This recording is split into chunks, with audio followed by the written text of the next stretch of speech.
Hi hello everyone, ನಮಸ್ಕಾರ ಎಲ್ರಿಗೂ. ಹೇಗಿದ್ದೀರಾ ಎಲ್ರು ಚೆನ್ನಾಗಿದ್ದೀರಾ ಅಂತ ಅನ್ಕೊಂಡಿದ್ದೀನಿ. And today I am just going to discuss about very important chapters for your KCET 2023-24 in biology.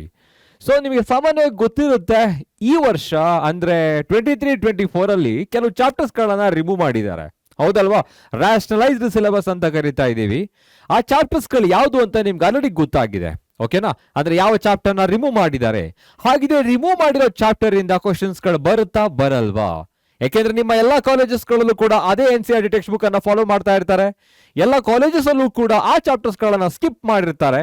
And they are not going to ask those chapters in your KCET examination. ಆ chapters ಯಾವುದು, ಯಾವ ತರ ಇರುತ್ತೆ ಅಂತ ತಿಳ್ಕೊಳ್ಳೋಣ. So okay, so here I am here with important chapters and weightage of KCET 23-24. So ಯಾವ್ಯಾವ್ದಿದೆ ತಿಳ್ಕೊಳ್ಳೋಣ. Before understanding very important chapters for your KCET, ಯಾವ chapters ತುಂಬಾ ಇಂಪಾರ್ಟೆಂಟ್ ಇದೆ ಅಂತ ತಿಳ್ಕೊಳ್ಳೋದಕ್ಕೂ ಮುಂಚೆ, it's very important to know the weightage of that particular subject, chapter wise and class wise.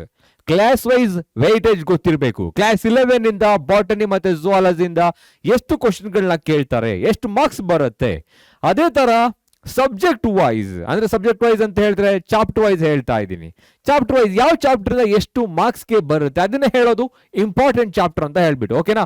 So without wasting time let's get started. What are the important chapters you are going to get? So ಇಲ್ಲಿ weightage ಇದೆ.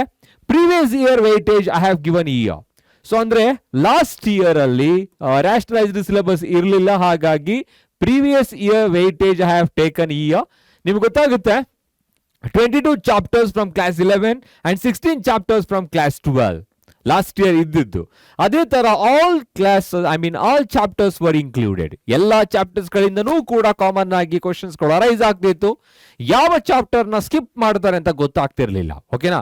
You know that 22 chapters ಗಳಿರುತ್ತೆ class 11 ಅಲ್ಲಿ, but ಕೇಳ್ತಾ ಇದ್ದದ್ದು 14 to 16, 16 to 18. 4 chapters ಗಳನ್ನ skip ಮಾಡಲೇಬೇಕಾಗಿತ್ತು, ಹಾಗಾಗಿ ಯಾವುದನ್ನ ಸ್ಕಿಪ್ ಮಾಡ್ತಾರೆ ಅಂತ ಗೊತ್ತಾಗ್ತಿರ್ಲಿಲ್ಲ. So but anyhow all chapters were included. 38 chapters ಗಳನ್ನು ಕೂಡ ಕೇಳ್ತಾ ಇದ್ರು ಲಾಸ್ಟ್ ಇಯರ್ ಅಲ್ಲಿ. ಅದೇ ತರ ವೆಯ್ಟೇಜ್ ಬಂದ್ರೆ ಕ್ಲಾಸ್ 11 ಇಂದ 28% of questions you are getting. ಅಂದ್ರೆ ನಾರ್ಮಲ್ ಆಗಿ 16 to 18 ಕ್ವಶನ್ಸ್ ಗಳು ಬರ್ತಾ ಇತ್ತು. ಸೊ ಅದೇ ತರ 72% of questions were coming from class 12. So ಅಷ್ಟು ಪರ್ಸೆಂಟೇಜ್ ನಿಮಗೆ ಸಿಗ್ತಾ ಇತ್ತು, ಓಕೆನಾ? But when it comes to this year, ಅಂದ್ರೆ ಈ ವರ್ಷ ಏನಾಗಿದೆ ಅಂತ ಹೇಳಿದ್ರೆ ರ್ಯಾಷನಲೈಸ್ಡ್ ಸಿಲೆಬಸ್ ಆಗಿರೋದ್ರಿಂದ ಕೆಲವು ಚಾಪ್ಟರ್ಸ್ ಗಳನ್ನ ರಿಮೂವ್ ಮಾಡಿದ್ದಾರೆ, ಹೌದಾ? ಕ್ಲಾಸ್ 11 ನಲ್ಲಿ 4 ಚಾಪ್ಟರ್ಸ್ ಗಳನ್ನ, ಕ್ಲಾಸ್ 12 ಅಲ್ಲಿ ಸೆಕೆಂಡ್ PUC ಅಲ್ಲಿ 3 ಚಾಪ್ಟರ್ಸ್ ಗಳನ್ನ ರಿಮೂವ್ ಮಾಡಿದ್ದಾರೆ.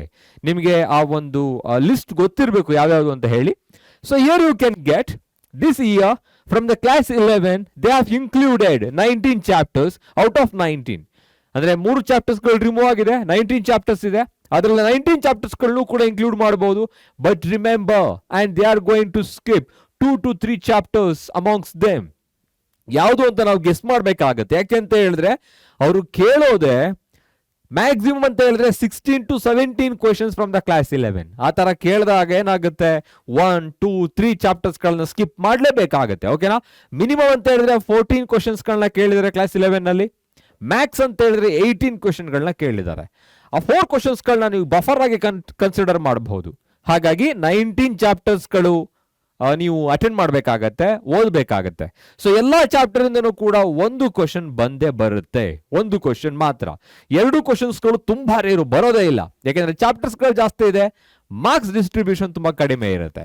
ಸೊ ನೆಕ್ಸ್ಟ್ ಕ್ಲಾಸ್ 12 ಇಂದ observe here only 13 chapters this year. ಅಂದ್ರೆ 16 ಇಂದ 13ಗೆ ತಗೊಂಡ್ಬಂದಿದ್ದಾರೆ. ಅಂದ್ರೆ 3 ಚಾಪ್ಟರ್ಸ್ ಗಳನ್ನ ರಿಮೂವ್ ಮಾಡಿದ್ದಾರೆ.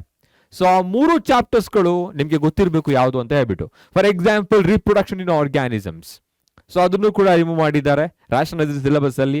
ಅದೇ ತರ strategies for enhancement in food production, so ಅಲ್ಲೂ ಕೂಡ ಆ ಚಾಪ್ಟರ್ನ ಕಂಪ್ಲೀಟ್ ಆಗಿ ರಿಮೂವ್ ಮಾಡಲಾಗಿದೆ. ಲಾಸ್ಟ್ ಇಯರ್ ಮಾತ್ರ ಆ ಒಂದು ಕಾನ್ಸೆಪ್ಟ್ ಇಂದ 3 to 4 ಮಾರ್ಕ್ಸ್ ಕ್ವಶನ್ ಗಳನ್ನ ಕೇಳಿದ್ರು. ಅಂದ್ರೆ 3 ರಿಂದ 4 ಕ್ವಶನ್ ಗಳು ಬಂದಿತ್ತು. ಪ್ರೀವಿಯಸ್ ಇಯರ್ಗೆ ಹೋದ್ರೆ ಒಂದು ಸಲ 1 ಇಲ್ಲ ಅಂದ್ರೆ ಕೇಳ್ತಾನೆ ಇರಲಿಲ್ಲ.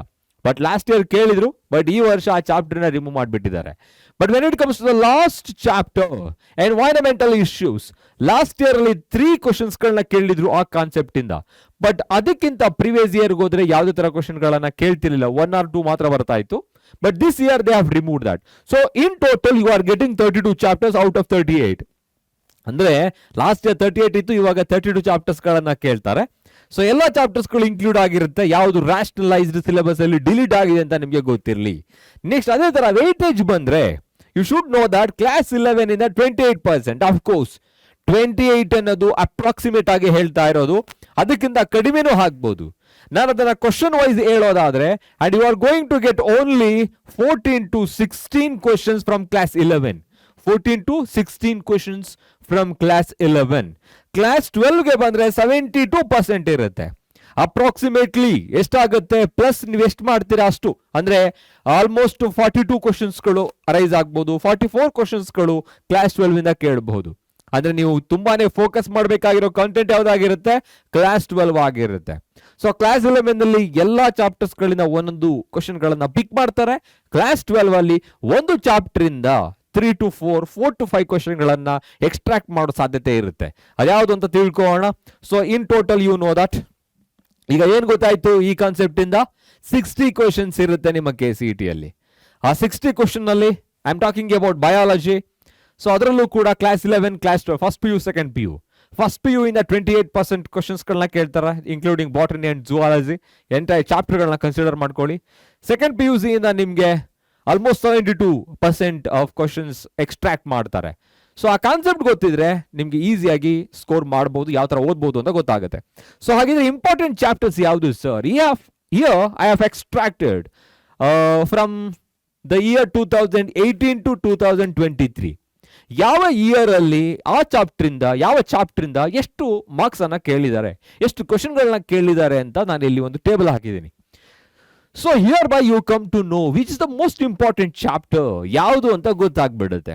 ಓಕೆನಾ, ಈಸಿಯಾಗಿ ಗೊತ್ತಾಗುತ್ತೆ ಅಲ್ವಾ? Look at here, reproduction in organisms. Almost 1 or 2 ಕ್ವಶನ್ಗಳನ್ನ ಮಾತ್ರ ಕೇಳ್ತಾ ಇದ್ರು. 2022 ಅಲ್ಲಿ 3 ಕ್ವಶನ್ಗಳನ್ನ ಕೇಳಿದ್ರು.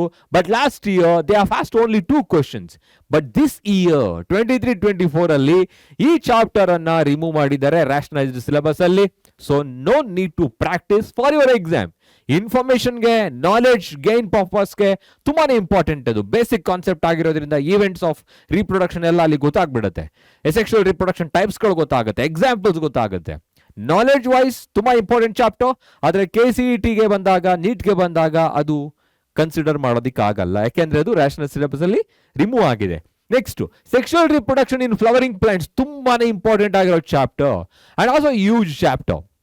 ಈ ಚಾಪ್ಟರ್ನ ನೆನ್ಪಿಟ್ಕೊಬೇಕು ಅಂತ ಹೇಳಿದ್ರೆ ಎಲ್ಲಾ ಕಾನ್ಸೆಪ್ಟ್ಗೂ ಒಂದು ಡಯಾಗ್ರಾಮ್ ಇದೆ, ಹೌದಾ? From the beginning of flower till the end of ಅಲ್ಲಿ ಯಾವ ತರ ಮೈಕ್ರೋಜೆನೆಸಿಸ್, ಮೆಗಾ ಸ್ಪೋರೋಜೆನೆಸಿಸ್ ಆಗುತ್ತೆ ಎಲ್ಲವನ್ನೂ ಕೂಡ ಏನಾಗಿರುತ್ತೆ ಎಕ್ಸ್ಪ್ಲೈನ್ ಮಾಡಿದ್ದಾರೆ ವಿತ್ ಡಯಾಗ್ರಾಮ್. ಅಂದ್ರೆ ಎಂಬ್ರಿಯೋ ಸ್ಯಾಕ್ ಆಗಿರ್ಬೋದು, ಅನಾಟ್ರೋಪಸ್ ಓವ್ಯೂಲ್ ಆಗಿರ್ಬೋದು, ಈ ಎಲ್ಲಾ ಡಯಾಗ್ರಾಮ್ಸ್ಗಳನ್ನ ಒಂದ್ಸಲ ಪ್ರಾಕ್ಟೀಸ್ ಮಾಡಿ ಡಯಾಗ್ರಾಮ್ ಬೇಸ್ಡ್ ಕ್ವಶನ್ಸ್ಗಳು ಅಟೆಂಡ್ ಮಾಡೋದಕ್ಕೆ ಹೆಲ್ಪ್ ಆಗುತ್ತೆ. ಇನ್ನೊಂದಂತ ಹೇಳಿದ್ರೆ ಡಯಾಗ್ರಾಮ್ ನ ಪ್ರಾಕ್ಟೀಸ್ ಮಾಡಿದ್ರೆ ಎಂಟೈರ್ ಎಕ್ಸ್ಪ್ಲನೇಷನ್ ನೆನ್ಪಿಟ್ಕೊಳ್ಳೋದಕ್ಕೆ ಸಹಾಯ ಆಗುತ್ತೆ. ಸೊ ಹಾಗಾಗಿ sexual reproduction in flowering plants ಅಲ್ಲಿ ಲಾಸ್ಟ್ ಇಯರ್ 3 ಕ್ವಶನ್ಸ್ಗಳನ್ನ ಕೇಳಿದ್ರು. And this year you can expect more than 4 questions. 4 ಕ್ವಶನ್ಸ್ಗಳನ್ನ ಈ ವರ್ಷ ನೀವು ಎಕ್ಸ್ಪೆಕ್ಟ್ ಮಾಡಬಹುದು. ಓಕೆನಾ? Next human reproduction, very important chapter. Okay, in the point of KCET as well as NEET view. So ನಿಮಗೆ ಗೊತ್ತಾಗ್ತಾ ಇದೆ ಎಲ್ಲಾ ಇಯರ್ಲೂ ಕೂಡ 3 ಕ್ವಶನ್ಸ್ಗಳನ್ನ ಕೇಳಿದ್ರು. But last year they have asked 5 questions from this chapter. So very important chapter human reproduction, ಇದು ಕೂಡ ಇಂಪಾರ್ಟೆಂಟ್ ಚಾಪ್ಟರ್ ಆಗಿರುತ್ತೆ. So this year you can expect 5 to 6. Sir ಯಾಕೆ ನಾವು ಒಂದೊಂದು ಎಕ್ಸ್ಟ್ರಾ ಹೇಳ್ತಾ ಇದ್ದೀವಿ ಇಲ್ಲಿ? ಯಾವುದು ಇಂಪಾರ್ಟೆಂಟ್ ಚಾಪ್ಟರ್ ಆಗಿರುತ್ತೋ ಆ ಚಾಪ್ಟರ್ಗೆ ಎಕ್ಸ್ಟ್ರಾ ಕ್ವಶನ್ ಆಡ್ ಮಾಡ್ತಾರೆ, because to compensate the deleted chapter. ಆ ಒಂದು ಚಾಪ್ಟರ್ ಇಂದ ಬರೋ ಕ್ವಶನ್ಸ್ಗಳನ್ನ ಕಾನ್ಸೆಪ್ಟ್ ಅನ್ನ ಕಾಂಪನ್ಸೇಟ್ ಮಾಡೋದಕ್ಕೆ ಯಾವ್ದಾದ್ರು ಒಂದು ಚಾಪ್ಟರ್ಗೆ ಎಕ್ಸ್ಟ್ರಾ ಮಾರ್ಕ್ಸ್ ಅನ್ನ ಕೊಡ್ತಾರೆ. ಸೊ ಹಾಗಾಗಿ ಇದರಲ್ಲಿ ಮಿನಿಮಮ್ ಅಂತ ಹೇಳಿದ್ರೆ ಹ್ಯೂಮನ್ ರಿಪ್ರೊಡಕ್ಷನ್ ಅಲ್ಲಿ ಈ ವರ್ಷ ನಿಮಗೆ 5 ಮಾರ್ಕ್ಸ್ಗಳಿಗೆ ಕೇಳ್ತಾರೆ. 5 marks come from this chapter. Reproductive health ತುಂಬಾ ಸಿಂಪಲ್ ಆಗಿರೋ ಚಾಪ್ಟರ್, ಹೌದಲ್ವಾ? ಅಲ್ಲಿ ಏನು ಇರೋದಿಲ್ಲ, ಟೈಪ್ಸ್ ಆಫ್ ಕಾಂಟ್ರಾಸೆಪ್ಟಿವ್ಸ್ಗಳಿದೆ, MTP ಇದೆ, ಮತ್ತೆ ಆರ್ಟ್ ಅಸಿಸ್ಟೆಡ್ ರಿಪ್ರೊಡಕ್ಟಿವ್ ಟೆಕ್ನಾಲಜೀಸ್ ಇದೆ. ಜೊತೆಗೆ ಒಂದು ಸಿಂಪಲ್ ಆಗಿರೋ ಕಾನ್ಸೆಪ್ಟ್ ಏಡ್ಸ್ ಬಗ್ಗೆ ಇದೆ, ಸೆಕ್ಷುವಲ್ ಟ್ರಾನ್ಸ್ಮಿಟೆಡ್ ಡಿಸೀಸ್ ಅಂತ ಹೇಳ್ಬಿಟ್ಟು. ಸೊ ಇಷ್ಟು ಕಾನ್ಸೆಪ್ಟ್ಗಳಲ್ಲಿ ನಿಮಗೆ you are getting 3 or 4 questions from the reproductive health chapter. So ಅದು ಕೂಡ important. So in total I can say reproduction ಅನ್ನೋ ಒಂದು ಕಾನ್ಸೆಪ್ಟ್ ಇಂದ, ಒಂದು ಯೂನಿಟ್ ಇಂದ, ಅದು reproduction higher or you can say flowering plants ಅಲ್ಲಿ ಆಗಿರ್ಬೋದು, ಹ್ಯೂಮನ್ಸ್ ಅಲ್ಲಿ ಆಗಿರ್ಬೋದು, ಮತ್ತೆ ರೀಪ್ರೊಡಕ್ಟಿವ್ ಹೆಲ್ತ್ ರಿಲೇಟೆಡ್ ಆಗಿರೋದು ಸ್ಟ್ರಾಟಜೀಸ್, ಪ್ರಾಬ್ಲಮ್ಸ್ಗಳು, ಅಥವಾ ಯಾವ ತರ ಓವರ್ಕಮ್ ಮಾಡ್ತೀವಿ ನಾವು ಇನ್ಫರ್ಟಿಲಿಟಿಯನ್ನ, ಈ ಕ್ವಶನ್ಸ್ಗಳನ್ನ ಕೇಳ್ತಾರೆ. So you are getting nearly about 12 to 13 marks from this chapter. ಗೊತ್ತಾಗ್ತಾ ಇದೆ, ಓಕೆನಾ? ಸೊ ಅಂದ್ರೆ ಚಾಪ್ಟರ್ ಅದು ಎಂಟೈರ್ ಯೂನಿಟ್ ಇಂದ, ಇವರು 3 ಚಾಪ್ಟರ್ಗಳಿಂದ. Principles of inheritance and variation, molecular base of inheritance. So botany part ಅಲ್ಲಿ ಬರುತ್ತೆ ಇದು. And very, very important. Of course, these chapters are very, very huge. Molecular base of inheritance ಅದು ತುಂಬಾ huge ಆಗಿದೆ. ಅಲ್ಲಿ ಎಲ್ಲ ರೀತಿಯ DNA ಪ್ರಾಸೆಸ್ಗಳನ್ನ ನಾವು ತಿಳ್ಕೊಂತೀವಿ. ಸೆಂಟ್ರಲ್ ಡಾಗ್ಮಾ ಪ್ರೋಸೆಸ್ಗಳು ಏನಾಗುತ್ತೆ ಎಲ್ಲವೂ ಕೂಡ ಕಂಪ್ಲೀಟ್ ಆಗಿ ತಿಳ್ಕೊಂತೀವಿ. Till the end of DNA finger print technology, human genome project, ಹೌದಾ? ಸೊ ಇಲ್ಲಿ ಗೊತ್ತಾಗುತ್ತೆ ಪ್ರಿನ್ಸಿಪಲ್ಸ್ ಆಫ್ ಇನ್ಹೆರಿಟೆನ್ಸ್ ವೇರಿಯೇಷನ್ ಅಲ್ಲಿ last year they have asked 4 questions. Of course minimum ಅಂತ ಹೇಳಿದ್ರೆ 4 ಕ್ವಶನ್ಸ್ ಗಳನ್ನ ಕೇಳ್ತಾರೆ, principles of inheritance and variation. So ಅದ್ರಲ್ಲಿ ಏನಿದೆ ಚಾಪ್ಟರ್ ಅಲ್ಲಿ, you are going to learn, ಅದನ್ನ ಆಲ್ರೆಡಿ ನೀವು ಓದಿರ್ಬೋದು. ಅಲ್ಲಿ ಮೆಂಡಿಲಿಯನ್ಸ್ ಇನ್ಹೆರಿಟೆನ್ಸ್ ಲಾಗಳನ್ನ ತಿಳ್ಕೊಂಡಿರ್ತೀರಾ, ಅಥವಾ ಇನ್ಕಂಪ್ಲೀಟ್ ಡಾಮಿನೆನ್ಸ್ ಬಗ್ಗೆ ತಿಳ್ಕೊಂಡಿರ್ಬೋದು. And different types of genetic disorders, ಅದರಲ್ಲಿ ಕಾಮನ್ ಆಗಿ ಬರೋದು sickle cell anaemia, haemophilia, colour blindness. ಅದ್ರ ಜೊತೆಗೆ ಜೆನೆಟಿಕ್ ಡಿಸಾರ್ಡರ್ ಅಂತ ಹೇಳಿದ್ರೆ chromosomal abnormalities, Down syndrome, Klinefelter syndrome, ಈ ಎಲ್ಲ ಕ್ಯಾರಿಯೋಟೈಪ್ಗಳನ್ನ, ಸಿಂಪ್ಟಮ್ಸ್ಗಳನ್ನ ಕೇಳೋ ಚಾನ್ಸಸ್ಗಳಿರುತ್ತೆ. ಪ್ರಾಕ್ಟೀಸ್ ಮಾಡಿ. ಇನ್ನು ಮಾಲಿಕ್ಯುಲರ್ ಬೇಸ್ ಆಫ್ ಇನ್ಹೆರಿಟೆನ್ಸ್, ಈ ಚಾಪ್ಟರ್ ಇಂದ 5 ಮಾರ್ಕ್ಸ್ ಬರುತ್ತೆ. Every year they are asking 5 questions from this chapter, 5 questions. So ಈ ವರ್ಷನೂ ಕೂಡ ಮಿನಿಮಮ್ ಅಂತ ಹೇಳಿದ್ರೆ 5 ಕ್ವಶನ್ಸ್ ಗಳನ್ನ ಎಕ್ಸ್ಪೆಕ್ಟ್ ಮಾಡಬಹುದು. ಅಲ್ಲಿಗೆ ಮಿನಿಮಮ್ ಅದು ಒಂದು ಎಕ್ಸ್ಟ್ರಾ ಕ್ವಶನ್ ಅನ್ನ ಈ ಚಾಪ್ಟರ್ ಇಂದ ಕೇಳಬಹುದು, ಡಿಲಿಟೆಡ್ ಚಾಪ್ಟರ್ಸ್ ಗಳನ್ನ ಕಾಂಪನ್ಸೇಟ್ ಮಾಡೋದಿಕ್ಕೆ, ಓಕೆನಾ? ಸೊ ಹಾಗಾಗಿ ಇವೆರಡೂ ಕೂಡ ತುಂಬಾನೇ ಇಂಪಾರ್ಟೆಂಟ್ ಆಗಿರೋ ಚಾಪ್ಟರ್ಸ್ ಗಳಾಗಿರುತ್ತೆ, ಓಕೆನಾ? ಸೊ ನೆಕ್ಸ್ಟ್ ಅದಾದ್ಮೇಲೆ ಎವಲ್ಯೂಷನ್.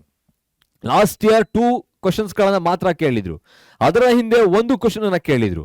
ಅದರಲ್ಲೂ ಕೂಡ ಕಾಮನ್ ಆಗಿ ಹಾರ್ಡಿ-ವೇನ್ಬರ್ಗ್ ಈಕ್ವಿಲಿಬ್ರಿಯಂ ಅನ್ನೋ ಕಾನ್ಸೆಪ್ಟ್ ಅನ್ನ ಕೇಳಿರ್ತೀರಾ, ಅಥವಾ theories of evolution, evolution theories of origin of life different ಆಗಿರುತ್ತೆ. ಥಿಯರೀಸ್ ಆಫ್ ಎವಲ್ಯೂಷನ್ಗೆ ಬಂದಾಗ ಲೆಮಾರ್ಕಿಸಮ್, ಡಾರ್ವಿನಿಸಮ್, ಅದ್ರ ಜೊತೆಗೆ mutation theory which was proposed by Hugo de Vries, ಇದ್ರ ಬಗ್ಗೆ ಕಾಮನ್ ಆಗಿ ಕೇಳ್ತಾರೆ. ಸೊ ಹಾಗಾಗಿ ಲಾಸ್ಟ್ ಇಯರ್ 2 ಮಾರ್ಕ್ಸ್ ಇತ್ತು, ಈ ವರ್ಷನೂ ಕೂಡ ನೀವು 2 ಮಾರ್ಕ್ಸ್ ಅನ್ನು ಎಕ್ಸ್ಪೆಕ್ಟ್ ಮಾಡಬಹುದು ಎವಲ್ಯೂಷನ್ ಚಾಪ್ಟರ್ ಇಂದ. Human health and disease, of course very very important chapter. ಯಾಕೆ ಅಂತ ಹೇಳಿದ್ರೆ ಈ ಚಾಪ್ಟರ್ ಅಲ್ಲಿ ಒಂದು ಡಿವಿಷನ್ಸ್ ಗಳಿದೆ, ಓಕೆ? ಕಾಮನ್ ಕಮ್ಯುನಿಕಬಲ್ ಡಿಸೀಸಸ್, ಅದಾದ್ಮೇಲೆ ನಾವು ತಿಳ್ಕೊಳ್ತೀವಿ immunity, immune responses, lymphoid organs ಅಂತೆಲ್ಲ ಹೇಳ್ಬಿಟ್ಟು. ಲಿಂಫಾಯ್ಡ್ ಆರ್ಗನ್ಸ್ ಗಳ ಬಗ್ಗೆ ತಿಳ್ಕೊಂಡಾದ್ಮೇಲೆ we are going to discuss about the AIDS and cancer.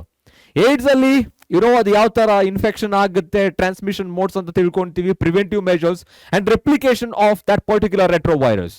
ಅದಾದ್ಮೇಲೆ ಕ್ಯಾನ್ಸರ್ ಬಂದಾಗ, ಅಂದ್ರೆ ಕ್ಯಾನ್ಸರ್ ಕಾನ್ಸೆಪ್ಟ್ ಅಲ್ಲಿ ತುಂಬಾ ಇಂಪಾರ್ಟೆಂಟ್ ಮತ್ತೆ ಯೂಸ್ ಆಗಿದೆ.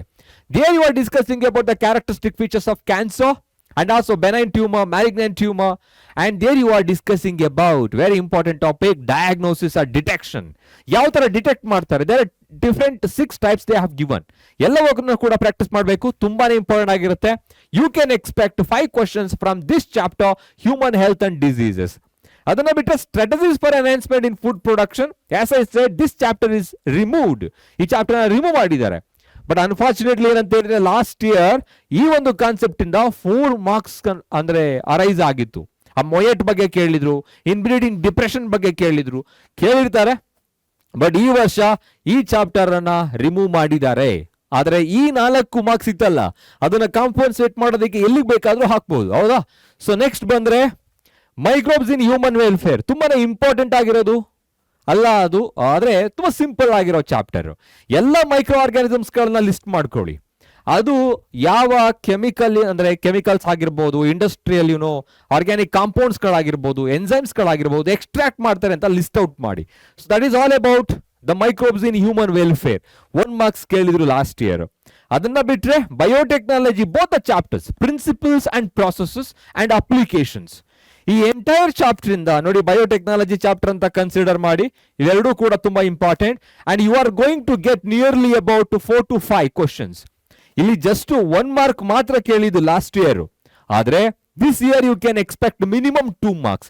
ಅಂದ್ರೆ you are going to expect 5 to 6, 5 ಮಾರ್ಕ್ಸ್ಗೆ ಈ ಎಂಟೈರ್ ಯೂನಿಟ್ ಇಂದ, ಆ ಎರಡು ಚಾಪ್ಟರ್ ಇಂದ ನೀವು ಎಕ್ಸ್ಪೆಕ್ಟ್ ಮಾಡಬಹುದು. Biotechnology principles and processes and also applications. Next organisms and population, ಅಲ್ಲಿ ಇಂಟ್ರಾಕ್ಷನ್ಸ್ ಗಳ ಬಗ್ಗೆ ತಿಳ್ಕೊಂತೀರಾ, ಹೌದಾ? And also different mode of adaptations of different organisms. So ಅದರಲ್ಲಿ ಲಾಸ್ಟ್ ಇಯರ್ 2 marks ಕೇಳಿದ್ರು, ಅದರಿಂದ ಹಿಂದೆ ನೋಡಿದ್ರೆ ನಿಮಗೆ ಗೊತ್ತಾಗುತ್ತೆ it was very important chapter. So I am just saying it's very important chapter. ಯಾಕೆಂದ್ರೆ ಲಾಸ್ಟ್ ಇಯರ್ 2 marks ಕೇಳಿದ್ದಾರೆ ಅಂತ ಹೇಳ್ಬಿಟ್ಟು ಅದು ಇಂಪಾರ್ಟೆಂಟ್ ಅಲ್ಲ ಅಂತ ಅನ್ಕೋಬೇಡಿ. ಅದರಿಂದ ನಿಮ್ಗೆ ಮಿನಿಮಮ್ ಅಂತ ಹೇಳಿದ್ರು 3 to 5 marks ಅನ್ನ ಕೇಳೋ ಚಾನ್ಸಸ್ ಇರುತ್ತೆ. Organisms and population. ಇನ್ನು ಎಕೋಸಿಸ್ಟಮ್, ಬಯೋಡೈವರ್ಸಿಟಿ ಮತ್ತೆ ಎನ್ವೈರನ್ಮೆಂಟ್ ಇವೆಲ್ಲವೂ ಕೂಡ ಒಂದೆರಡು ಬರುತ್ತೆ from the beginning of organisms and population. Okay, ecosystem ಇಂದ 2 marksಗೆ. And last year from biodiversity they won't has given a single question, ಒಂದು ಕ್ವಶನ್ ಕೂಡ ಕೇಳಿಲ್ಲ. ಹಾಗಂತ ಇಂಪಾರ್ಟೆಂಟ್ ಅಂತ ಅಲ್ಲ, ಏನಲ್ಲ, ಬಟ್ ಅದರಲ್ಲಿ ಯಾವ್ದಾದ್ರು ಒಂದು ಕ್ವಶನ್ ಅನ್ನ ಎಕ್ಸ್ಟ್ರಾಕ್ಟ್ ಮಾಡೋ ಚಾನ್ಸಸ್ ಇರುತ್ತೆ. But this year environmental issues chapter ಅನ್ನ ರಿಮೂವ್ ಮಾಡಿದ್ದಾರೆ. Okay, unfortunately last year 3 questions arised from this chapter. ಈ ಚಾಪ್ಟರ್ ಇಂದ ಕೇಳಿದ್ರು. ಓಕೆ, ಹಾಗಿದ್ರೆ ಇಂಪಾರ್ಟೆಂಟ್ ಚಾಪ್ಟರ್ಗಳು ಯಾವುದು ಅಂತ ಗೊತ್ತಾಯ್ತು ನಿಮ್ಗೆ. ನಿಮ್ಗೇನೆ ಗೊತ್ತಾಗ್ಬಿಡುತ್ತೆ ಯಾವ ತರ ಓದ್ಬೇಕು ಅಂತ. Just take the screen shot of this particular slide. Okay, ಇದನ್ನ ಸ್ಕ್ರೀನ್ ಶಾಟ್ ತಗೊಳ್ಳಿ. ಯಾವ ಚಾಪ್ಟರ್ ಇಂದ ಯಾವ ಇಯರ್ ಅಲ್ಲಿ ಎಷ್ಟು ಮಾರ್ಕ್ಸ್ ಬಂದಿತ್ತು ಅಂತ ಗೊತ್ತಾಗ್ಬಿಡುತ್ತೆ from the beginning of 2018 to 2023. ಇಲ್ಲಿ ವೆಯ್ಟೇಜ್ ಬಗ್ಗೆ ಹೇಳ್ತಾ ಇದ್ದೀನಿ, ಚಾಪ್ಟರ್ ವೈಸ್ ವೆಯ್ಟೇಜ್. ಅದರ ಜೊತೆಗೆ ಇಂಪಾರ್ಟೆಂಟ್ ಚಾಪ್ಟರ್ಸ್. ಇಂಪಾರ್ಟೆಂಟ್ ಚಾಪ್ಟರ್ ಅಂತ ಯಾವಾಗ ಹೇಳ್ತೀವಿ ಹೇಳಿ? ಆ ಚಾಪ್ಟರ್ ಇಂದ ಜಾಸ್ತಿ ಮಾರ್ಕ್ಸ್ ಅನ್ನ ಕೇಳಿದಾಗ, ಕ್ವಶನ್ಸ್ ಗಳನ್ನ ಜಾಸ್ತಿ ಕೇಳಿದಾಗ. ಸೊ ಹಾಗಾಗಿ ಇದರಲ್ಲೇ ನಿಮ್ಗೆ ಆನ್ಸರ್ ಸಿಗುತ್ತೆ ಯಾವುದು ತುಂಬಾ ಇಂಪಾರ್ಟೆಂಟ್ ಚಾಪ್ಟರ್ಸ್ ಅಂತ ಹೇಳ್ಬಿಟ್ಟು. So consider the class 12 concept for your NEET examination or KCET examination. NEET ಅಂತ ಬಂದಾಗ ಈಕ್ವಲ್ ಆಗಿರುತ್ತೆ, KCET ಫೋಕಸ್ ಮಾಡ್ತಾ ಇದೀವಿ. ಹಾಗಾಗಿ ಕ್ಲಾಸ್ 12 ಕಾಂಟೆಂಟ್ ಬಗ್ಗೆ ನೀವು ತುಂಬಾನೇ ಫೋಕಸ್ ಮಾಡಬೇಕಾಗುತ್ತೆ. ಓಕೆನಾ? So that's the thing about the important chapter. And here you can observe class 11 28% ಅಂತ ಹೇಳಿದ್ರೆ 14 to 16 ಕ್ವಶನ್ಗಳನ್ನ ಕೇಳ್ತಾರೆ. ಕ್ಲಾಸ್ 12 ಅನ್ನ ತುಂಬಾನೇ ಫೋಕಸ್ ಮಾಡಿ, ನಾನು ಹೇಳಿದ 2 ಕ್ವಶನ್ಗಳನ್ನ ಬಫರ್ ಆಗಿ ಇಡ್ತಾ ಇದ್ದೀನಿ ಇಲ್ಲಿ. ಅಂದ್ರೆ 44 to 46 questions are coming from class 12. Botany in zoology ತುಂಬಾನೇ ಈಸಿ ಆಗಿರೋದು ಕೂಡ class 12 when compare to class 11. ಯಾಕೆಂದ್ರೆ ಕ್ಲಾಸ್ 11 ಆಗ ತಾನೇ ಕ್ಲಾಸ್ 10 ಮುಗಿಸ್ಕೊಂಡು ಬಂದಿರ್ತೀರಾ. So fish out of the bowl ಅನ್ನೋ ತರ ನಾರ್ಮಲ್ ಆಗಿ ನಾವೇನು ಓದ್ತಾ ಇದೀವಿ ಆ ಸೈಂಟಿಫಿಕ್ ಟರ್ಮ್ಸ್ ಗಳು ಗೊತ್ತಾಗಿರೋಲ್ಲ. But when you are reaching the class 12 you come to know the value of biology, the scientific terms ಓದೋದಿಕ್ ಶುರು ಮಾಡ್ತೀರಾ. ಸೊ ಈಸಿ ಅಂತ ಅನ್ಸೋದಕ್ಕೆ ಶುರು ಆಗುತ್ತೆ, ಈಸಿ ಕೂಡ ಆಗಿರುತ್ತೆ. So any out 60 questions. So in total okay 16 and 44 from class 11 and class 12. Okay, so focus ಮಾಡಬೇಕಾಗಿರೋದು class 12 content ಅನ್ನ along with class 11. So but ಇವಾಗ ಇಂಪಾರ್ಟೆಂಟ್ ಚಾಪ್ಟರ್ಸ್ ಅಂತ ನೇಮ್ ಮಾಡಿಸ ಅಂತ ನೀವು ಕೇಳಿದ್ರೆ I am going to name few of them. Class 12 ಅಲ್ಲಿ, so in class 12 I am just naming human reproduction. Human reproduction, as I said, very important. You are getting 4 to 6 questions from this chapter this year. And reproductive health, 3 to 4 questions. Principles of inheritance and variation, molecular base of inheritance, human health and diseases.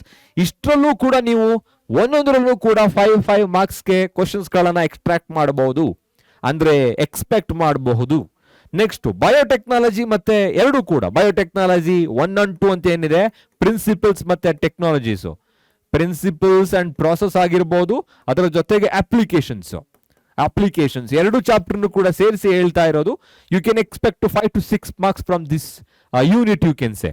And finally organisms and population, ಅದರಲ್ಲಿ ಜಾಸ್ತಿ marks ಕೇಳಿಲ್ಲ sir ಅಂತ ನಾವು ಅದನ್ನ ಹಾಗೇನೆ ಯಾವುದು ತೆಗೆದಾಕೋದಿಕ್ಕಾಗಲ್ಲ. It's very important as well. So when it comes to class 11 sir ಅಷ್ಟೊಂದು ಚಾಪ್ಟರ್ ಇದೆ. ಓಕೆ, ಇವಾಗ 19 ಚಾಪ್ಟರ್ಸ್ ಇದೆ, 22 ಇತ್ತು, 19 ಚಾಪ್ಟರ್ಸ್ ಆಗಿದೆ. ಅದರಲ್ಲಿ ಇಂಪಾರ್ಟೆಂಟ್ ಯಾವುದು ಹಾಗಿದ್ರೆ? ಇಂಪಾರ್ಟೆಂಟ್ ಎಲ್ಲಾ ಚಾಪ್ಟರ್ಸ್ಗಳು ಕೂಡ, ಆದ್ರೆ 2 ಅಥವಾ 3 ಚಾಪ್ಟರ್ಗಳನ್ನ ಸ್ಕಿಪ್ ಮಾಡಲೇಬೇಕು, ಮಾಡ್ತಾರೆ. ಆದ್ರೆ ಓದುವಾಗ ಅನಿಮಲ್ ಕಿಂಗ್ಡಮ್ ಬಗ್ಗೆ ಓದಿ. ಅನಿಮಲ್ ಕಿಂಗ್ಡಮ್, ಈ ಅನಿಮಲ್ ಕಿಂಗ್ಡಮ್ ಅಲ್ಲಿ ಕಾಮನ್ ಆಗಿ ಎಕ್ಸಾಂಪಲ್ಸ್ಗಳು ತುಂಬಾ ಇಂಪಾರ್ಟೆಂಟ್ ಮತ್ತೆ features.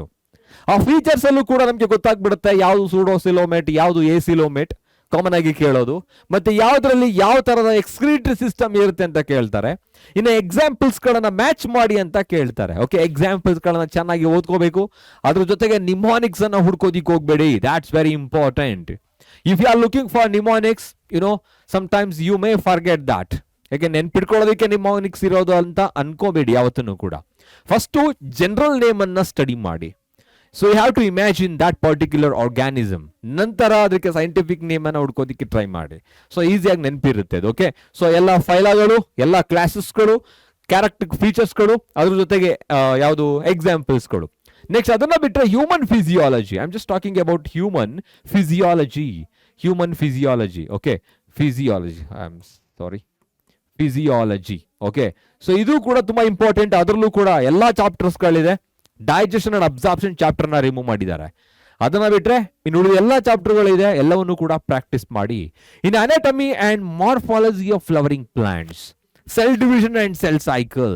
I am just writing them, anatomy and morphology. So morphology and anatomy of flowering plants. ಇದರೊಂದಿನೂ ಕೂಡ ಕ್ವಶನ್ಸ್ ಗಳನ್ನ ಎಕ್ಸ್ಪೆಕ್ಟ್ ಮಾಡ್ತೀರಾ ನೀವು. ಫ್ಲವರಿಂಗ್ ಪ್ಲಾಂಟ್ಸ್ ಮತ್ತೆ ಕಾಮನ್ ಆಗಿ cell cycle and cell division ಇಂದ ಒಂದು ಮಾರ್ಕ್ಸ್ ಅನ್ನ ಎಕ್ಸ್ಪೆಕ್ಟ್ ಮಾಡ್ತೀರಾ. ಮಿನರಲ್ ನ್ಯೂಟ್ರಿಷನ್, ಅದರ ಜೊತೆಗೆ ಟ್ರಾನ್ಸ್ಪೋರ್ಟ್ ಇನ್ ಪ್ಲಾಂಟ್ಸ್ ಇರಬೇಕು. ಆ ಚಾಪ್ಟರ್ ಗಳನ್ನ ರಿಮೂವ್ ಮಾಡಿದ್ದಾರೆ. ಓಕೆನಾ? ಸೊ ಹಾಗಾಗಿ ಇಷ್ಟು ಚಾಪ್ಟರ್ಗಳು ತುಂಬಾ ಇಂಪಾರ್ಟೆಂಟ್ ಆಗಿರುತ್ತೆ. And better you must go through this one. ಇದು ನೋಡಿದ್ರೆ ನಿಮ್ಗೆ ಗೊತ್ತಾಗುತ್ತೆ ಯಾವ್ದು ಚಾಪ್ಟರ್ ಯಾವಾಗ ಎಷ್ಟು ಕೇಳಿದ್ದಾರೆ ಅಂತ ಹೇಳ್ಬಿಟ್ಟು ಈಸಿಯಾಗಿ ಗೊತ್ತಾಗುತ್ತೆ. ಓಕೆನಾ? And all about that KCET matters. So when it comes to method to follow, ಯಾವ ತರ ನೀವು ಫಾಲೋ ಮಾಡಬೇಕು. ಈಗ KCET ಪ್ರಿಪೇರ್ ಆಗ್ತಿರ್ತೀರಾ, ಹೌದಲ್ವಾ? ರಿವಿಷನ್ ಕ್ಲಾಸಸ್ಗಳನ್ನ ನಾನು ಅಟೆಂಡ್ ಮಾಡಬೇಕಾ, MCQsಗಳನ್ನ ಅಟೆಂಡ್ ಮಾಡಬೇಕಾ sir? It's very important to take that particular crash course, including ಈಗ ನಾವು ನಾರ್ಮಲ್ ಆಗಿ ಏನಂತ ಹೇಳಿದ್ರೆ fast track series, Sarthak fast track series ಅಂತ ಅಥವಾ ಬ್ಯಾಚ್ ಅನ್ನ ಲಾಂಚ್ ಮಾಡ್ತಾ ಇದೀವಿ 2024. ಅಲ್ಲಿ ಎಂಟೈರ್ 4 months ಅಲ್ಲಿ ಏನಾಗುತ್ತೆ, ಎಂಟೈರ್ ಸಿಲೆಬಸ್ ಅನ್ನ ಕವರ್ ಮಾಡ್ತೀವಿ. Every day you are getting 4 to 5 lectures recorded format ಅಲ್ಲಿ, ಲೈವ್ ಅಲ್ಲಿ ಏನಾಗುತ್ತೆ ಲೆಕ್ಚರ್ಸ್ ಗಳು ಸಿಗುತ್ತೆ. ಈ ತರ ರಿವಿಷನ್ಸ್ ಕ್ಲಾಸಸ್ ಗಳನ್ನ ತೆಗೆದುಕೊಂಡು ಅಟೆಂಡ್ ಮಾಡ್ಲಿಕ್ಕೆ ಟ್ರೈ ಮಾಡಿ. Look at here, understand the synopsis first. Try to understand the complete synopsis. First ಓದ್ಬೇಕು. ಡೈರೆಕ್ಟ್ ಆಗಿ ನಾವು MCQs ಅನ್ನ ಫಾಲೋ ಮಾಡ್ತೀವಿ ಅಂತ ಹೇಳಿದ್ರೆ, ಅಟೆಂಡ್ ಮಾಡ್ತೀನಿ ಅಂತ ಹೇಳಿದ್ರೆ ಆಗೋದಿಲ್ಲ. First you have to read the entire synopsis ಅಂದ್ರೆ ಥಿಯರಿನ ಓದ್ಬೇಕು. Next attempt KCET NEET based MCQs. ಯಾವ್ದಾದ್ರೂ ಆಗಿರ್ಲಿ ಅದು ಸೋರ್ಸ್. ಓಕೆ, ಯಾವ ಸೋರ್ಸ್ ಅಂತ ನೋಡ್ಬೇಡಿ, ಎಲ್ಲ MCQs ಗಳನ್ನ ಅಟೆಂಡ್ ಮಾಡಿ. ಸೊ ಎವ್ರಿ ವೀಕ್ ನಾವು ಕೂಡ PW ಕನ್ನಡ ಚಾನಲ್ ಅಲ್ಲಿ PYQ ಸೀರೀಸ್ ಅನ್ನ every week live classes conduct ಮಾಡ್ತಾ ಇರ್ತೀವಿ. It's just a matter of 1 hour. 1 hour ಅಲ್ಲಿ ನಿಮ್ಗೆ ಎಂಟೈರ್ ಚಾಪ್ಟರ್ ಕಾನ್ಸೆಪ್ಟ್ ರಿವೈಸ್ ಆಗುತ್ತೆ. ಅಟೆಂಡ್ ಮಾಡಿ. ನಾಟ್ ಓನ್ಲಿ ದಟ್, ಯಾವ್ದಾದ್ರೂ ಸೋರ್ಸ್ ಆಗಿರಲಿ, try to attend such kind of MCQs. ಅಂದ್ರೆ ಮಲ್ಟಿಪಲ್ ಚಾಯ್ಸ್ ಕ್ವಶನ್ಸ್ ಗಳನ್ನ ಆದಷ್ಟು ಏನ್ ಮಾಡಬೇಕು, ಅಟೆಂಡ್ ಮಾಡಬೇಕು. ನೆನ್ಪಿಟ್ಕೊಳ್ಳಿ, ಅದನ್ನ ಅಟೆಂಡ್ ಮಾಡೋಕ್ಕೂ ಮುಂಚೆ ನೀವು ಸಿನಾಪ್ಸಿಸ್ ಅನ್ನ ಕಂಪ್ಲೀಟ್ ಆಗಿ ಓದಿರ್ಬೇಕು. Follow revision and live classes. As I said, okay, live classes ಗಳನ್ನ ಫಾಲೋ ಮಾಡಿ.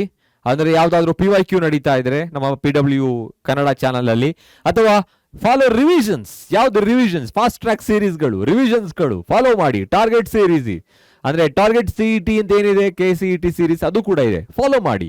ಅಂದ್ರೆ ಕಂಪ್ಲೀಟ್ ಆಗಿ ಜಸ್ಟ್ 10 minutes ಅಲ್ಲಿ ನಿಮ್ಗೆ ಗೊತ್ತಾಗುತ್ತೆ ಯಾವ ಚಾಪ್ಟರ್ ಇಂದ ಎಷ್ಟು ಮಾರ್ಕ್ಸ್ ಕೇಳ್ತಾರೆ ಅಂತ. Okay, next know your strength and timings. Very important. Timings ಅನ್ನೋದು ಇಲ್ಲಿ ನಾನು ಟೈಮ್ ಟೇಬಲ್ ಆಗಿ ಮಾತಾಡ್ತಾ ಇದ್ದೀನಿ.